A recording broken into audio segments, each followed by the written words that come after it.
Everybody's heard the saying, money buys a penis. And I've never understood that because if I had money, I'd buy loads of other things, right? A penis would even crack my top 100 things to buy. Like, I got mine for free. Maybe rich people know something I don't. But, like, imagine winning the lottery and immediately thinking, finally. But it got me thinking, why do we let what we hear become what we think? Let me ask you something. When you say, I believe in XYZ, how sure are you that you came up with that belief? Every opinion I've ever had feels like mine until I stop and ask where it came from. And 9 times out of 10, it traces back to a person or a moment. I didn't just spawn it. So it's not because we're weak. It's not because we're unoriginal. I think it's actually something as fundamental as this. Our brains were built to borrow before they build. I don't think most of our opinions begin as our own. We massively overestimate how original we are. The phrases we hear, the clothes we wear, even the goals we chase. And nobody forced us. We're just built to imitate. That kind of sucks to accept because we all like to believe that we're our own person. And whether we admit it or not, we all fall victim to some kind of bias or influence. I used to be a bit ashamed of copying my friends' lingo or jumping on trends. Then I realized that's just how the world works. Now, taking things from other people, test running them through my own life and spinning them into something that feels like me, no longer feels stolen. It feels borrowed. So, where does a belief even begin? There's the obvious influences that come from parents, teachers, and friends. The people who naturally ask questions are there in your everyday life and make you want to stick a pencil so deep in your ear that your brain pops. But honestly, those aren't even the scary influences. There's also the invisible ones.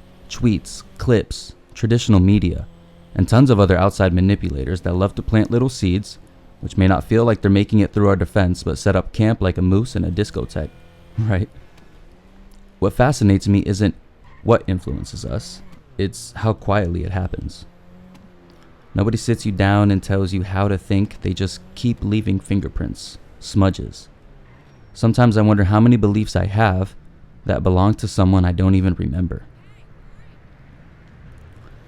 I have this mini personal theory that if something evokes any kind of emotion out of you, I think that's all the brain needs for the seed to be planted, because your brain immediately tries to make sense of whatever you're feeling. Maybe it rejects it, maybe it keeps it. But either way, your brain had to deal with it, and decision fatigue is way too real for me. Ice cream flavors, I don't even know, just give me whatever, I'll eat it. There's always been a voice in my head that filters what's going on. I might judge or approve of what I'm hearing, but what I've realized is that voice doesn't get the final say. Life keeps adding new experiences, new people, new emotions, and the thought keeps changing, which is why I'm forced to think about how much we ingest every day on the internet. Millions of people with millions of opinions. And passively, we try to make a meaningful decision for us even though we haven't lived through those same experiences, making it that much easier for our brain to clock out and say, yeah, that makes sense. Now, to be fair, this isn't necessarily a bad thing. Imagine if we couldn't learn from anyone. Everything would have to be learned from scratch, and I would have had to use these last 24 years figuring out how to reverse engineer Peach Sour Patch Kids. Because borrowing ideas is how civilization thrives. And a little side thought here, like, books are weird when you deep it, like, right? Reading is basically volunteering to let another person's thoughts live inside your head. But nobody thinks that's dangerous. Like, we get nervous about YouTube or podcasts or social media. Is it because of the medium or because of the amount? I constantly think about how different I'd be if I grew up somewhere else with different people, seeing and feeling different things. Would I like the same music, the same hobbies, Would the same political beliefs I hold be so obvious? Most definitely not. So think about that, right? Maybe this is why I try so hard to understand different people, because under different circumstances, I might have become them, which makes me wonder, are personalities built or collected? Now here's one I don't know the answer to. Do we choose what influences us, or do the influences choose us? Because algorithms seem to think they know me better than I know myself, and sometimes they're right, which is eerie. So people always tell us, think for yourself. And I don't even know if that's possible anymore, because maybe the goal isn't thinking completely independently. Maybe it's becoming aware of who you're thinking with. Because if borrowing ideas is how civilization thrives, the real question isn't whether we borrow, it's which ideas do we keep?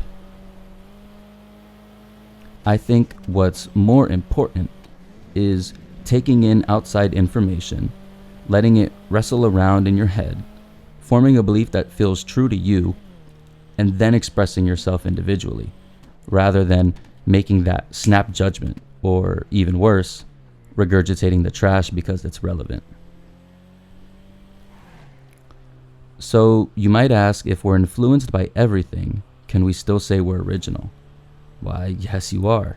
Because authenticity doesn't come from inventing every one of your thoughts. It's choosing which borrowed ones become part of you. I played basketball growing up and constantly heard, heart over height. Anybody can do it. Follow your dreams. Okay? And it's a good thing I didn't let what I heard be what I believe, because then I'd be delusional and playing for an amateur basketball league in Mongolia. If you asked me what's one opinion you have today that you're almost certain your future self is going to laugh at, I'd say it's that these videos are good.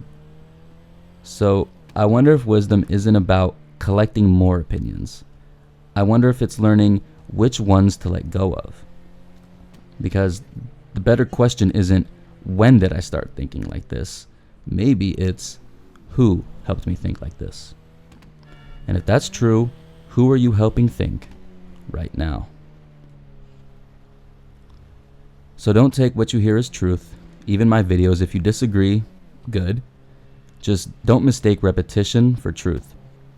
If we're going to believe what we hear, make sure what we put out is worth borrowing.